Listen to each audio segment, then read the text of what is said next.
I'm Neil Thomas. This is a real estate short take from Anchorage, Alaska. This is on the subject of negotiating your deal. I'm going to do this in two parts. The first part is going to be on how do you figure out what a house is worth as a buyer. The second part will be on what the business traditions of the Anchorage market are. How do you actually negotiate your deal? So you've done a diligent job of shopping, you've found a home you really like, and now the question is this price from the seller realistic? There's a couple ways you can find out. One thing to realize about the Anchorage, and Alaska, is that this is a non-disclosure state. That means that buyers and sellers don't have to disclose what they pay for real estate properties to public officials, not to the taxing authority or anybody else.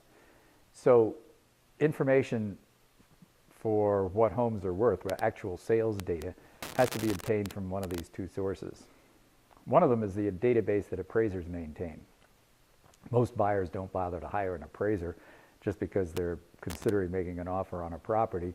It's a big expense, it takes a while, and by the time you do it, somebody else has probably bought the house.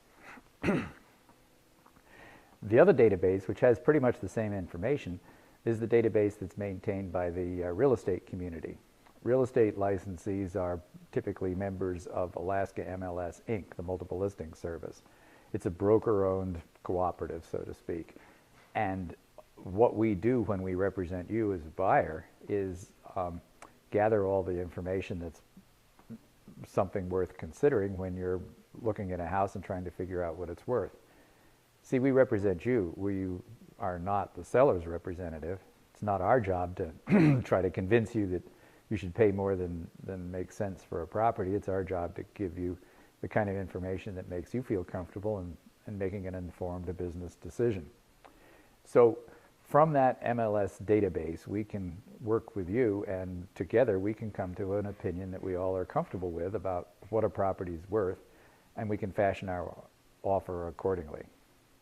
Now, just because we're convinced of what a property is worth, and if that number is different, typically lower than the seller's, doesn't mean the seller is going to believe us.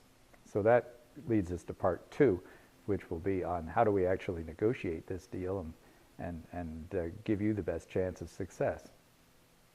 I'm Neil Thomas with Coldwell Banker BestProperties. Stay tuned for part two.